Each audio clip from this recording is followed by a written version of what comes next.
Hi everyone, Caoimhin here from CIT's Blackrock Castle Observatory. In this video we are going to be taking a look at the two most distant planets from the Sun, the only two planets that we cannot see with our eyes, Uranus and Neptune. Most of the planets in our solar system, like Jupiter over there towards the south, they're visible with just our eyes, and you can learn more about those 5 planets by taking a look at the Blackrock Castle Observatory Twitter feed. However, Uranus and Neptune require a telescope to see. In a similar vein, the dwarf planets such as Pluto and Ceres also require a telescope to see. We won't be touching on those in this video, but hopefully there will be a video about them soon, and if you'd like to stay up to date with all of our videos, make sure you hit that subscribe button under this video, and if you'd like to receive all of the most up-to-date notifications, make sure you click that blue bell icon as well. Uranus isn't in a good position to observe with or without a telescope at this time of the year. It's very, very close to the Sun, so to take a closer look, we'll need to remove our atmosphere. We'll need to get rid of this lovely blue sky and orange sunrise glow. Neptune is in a slightly better position. It's just on the opposite side of the Moon from the Sun on the morning of the 15th and 16th. It's a little further south, but it is also very close to sunrise. So Uranus and Neptune are difficult to see at the best of times. They're not in a great position at this time of the year, but they're the last 2 planets in the solar system for us to take a look at. So Uranus is right there, right down next to the Sun.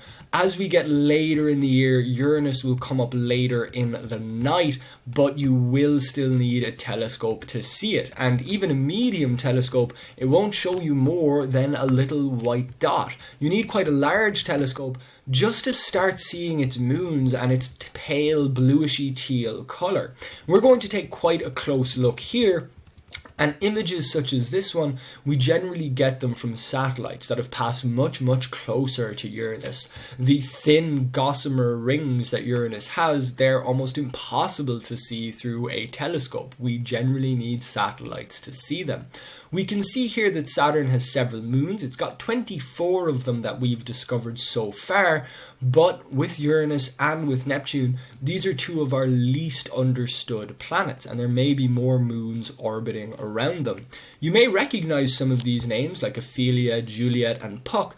They're not characters from Greek mythology, but characters from Shakespeare. There's a Portia hiding around here somewhere as well. These moons are the bigger ones, the ones we know about. There may be smaller moons orbiting around Uranus as well. We didn't know about these rings until we took a closer look at Uranus with satellites, so it may still be holding some secrets. Uranus and Neptune are both considered ice giants. There are 4 giant planets in our solar system, Jupiter, Saturn, Uranus and Neptune, but 2 of them are gas giants, Jupiter and Saturn. They're mainly comprised of gases such as hydrogen and helium. Whereas Uranus and Neptune, they're much, much colder, and they have a lot more ices. Not just water ice, but things like ammonia and methane in a solid state as well. So these planets are very different to Saturn and Jupiter, but quite similar to each other. They're quite a similar size and quite a similar distance from the Sun and composition. Uranus is a little bit paler than Neptune. Neptune has more of a deep blue color. Uranus is a particularly strange planet due to the tilt of its axis. Here on Earth we're a little bit tilted. So during the summer the northern hemisphere faces the Sun more, and during the winter in the north, the southern hemisphere gets its summer. As we orbit around the Sun, we move from a position where the north gets more daytime to a position where the south gets more daytime. On Uranus, when its north pole is facing the Sun, the entire northern hemisphere is permanently in daytime. The north pole truly faces the Sun for part of the year. It's not just tilted towards it, it's pointed straight at it. As Uranus orbits around the Sun, it comes to a point where its equator is facing the Sun, and for this period of its year, it has something more similar to a normal day-night cycle. But when its poles are facing the sun, one side of the planet is in permanent day and the other side of the planet is in permanent nighttime. The change in temperature that comes from having one long day versus one long night can create some pretty powerful storms and winds rushing across the equator, moving from one side of the planet to the other. So Uranus's strange tilt gives it some very strange weather, and there's a good chance that Uranus was impacted by a massive object in its past, and that's what created this strange tilt. A year on Uranus is 84 years here on Earth. It's much, much further from the sun than we are, which gives it a longer year as well as making it much, much colder. So for the next several years here on Earth, we're going to be seeing more of Uranus's poles. We're going to be seeing the wide side of its rings, but over the course of the next 20 odd years, we'll begin seeing more of Uranus's equator, and the rings will actually become more difficult to see. Here we're looking at them face on, but over the next 20 years we'll begin seeing them edge on. Because Uranus takes so long to orbit the sun, it does take a very long time for our perspective on Uranus to change. Uranus gets its name from an ancient Greek titan, the titan of the sky, Uranos, which is why I say Uranus rather than saying, well, it's more standard English pronunciation, which some people find just a little bit funny. We're still looking into the blackness of space here, but even without an atmosphere, it's very, very difficult to see Neptune. Luckily, Stellarium comes with a handy little search function, which will allow you to find different objects in the sky. So we will allow Stellarium to find Neptune for us. There it is, just in between the Moon and Mars. Over the next few days, we'll start taking a closer look. Neptune is even further from the sun than Uranus, but it's also got a very nice blue colour. So you should start seeing a bluish colour with medium to large telescopes. It takes a very large telescope to see any detail. Neptune has about 14 moons, and these moons are named after characters from Greek mythology. Uranus's Shakespearean moons, there are about 24 of those. It is important to remember that Neptune and Uranus are two of the least studied planets in our solar system. For years, we thought Saturn only had 60 odd moons. Recently, we discovered an extra 20. It could be true that Neptune and Uranus have more moons that we have yet to see.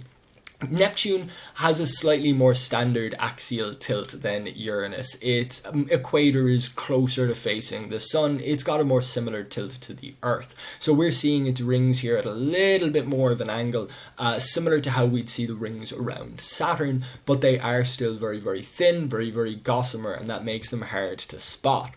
Neptune has some very large storms. It's got its dark blue spot, similar to the great red spot on Jupiter, so we can see that here. Neptune has a lovely deep blue colour, which comes from various elements in its atmosphere, chemicals like methane and ammonia, similar to the bluish teal colour we get from Uranus. They do have very, very similar compositions. Uranus is a little bit bigger than Neptune, but Neptune is more massive. Neptune's a little bit denser. So Uranus is almost light and puffy, a little bit bigger but lighter. Neptune is a little bit heavier, a little bit smaller, but it's denser. So Neptune has a year of 165 Earth years. And for a brief period in Neptune and Pluto's orbit, they almost switch places. For a brief period of time, Pluto is closer to the sun than Neptune. This only happens occasionally, and for the majority of their years, Neptune is closer to the sun. But thanks to the very strange orbit that Pluto has, it occasionally comes closer to the sun than Neptune, and we will hopefully talk about that when we're talking more about our dwarf planets. Neptune is going to be visible with a telescope over the next few mornings, but only for a very brief period of time. It's even closer to sunrise than Mars, and Mars is only visible in our sky for about an hour or so before the sun rises. So if we come back towards morning time here, and we will bring back our atmosphere and the ground under our feet, Well, there we go. The sun is already starting to rise when Neptune becomes visible in our sky. So we're here at just about 4 o'clock in the morning, and there's already a bit of a glow which could obscure Neptune. So these two incredibly distant planets are never visible with just our eyes, but they are out there. And if you have a telescope, you may be able to get a closer look. But not this month. We'll need to wait until a little bit later in the year when they are in a more favourable position. But I hope you get a chance to take a look at Uranus and Neptune when they are in a better place to see.